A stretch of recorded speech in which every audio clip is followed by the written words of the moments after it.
رات کو اللہ سے مانگو تو دعائیں قبول ہیں، اور اس رات میں بھی اللہ تعالیٰ فرماتا ہے، میرے نبی نے فرمایا کہ میں سب کی بخشش کرتا ہوں جو اٹھے ہوتے ہیں، رو رہے ہوتے ہیں، 5 آدمیوں کے سوا، 5 انگلیاں۔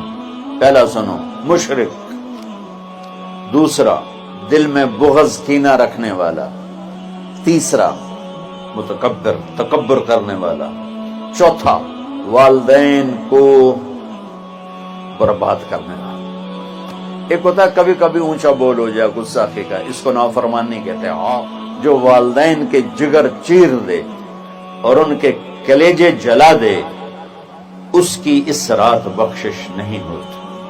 وَمُدْمِنُ خَمْرٍ، اور روز شراب پینے والا، روز شراب پینے والا، عادی نشے والا، ایک اس کی بخشش نہیں ہوتی۔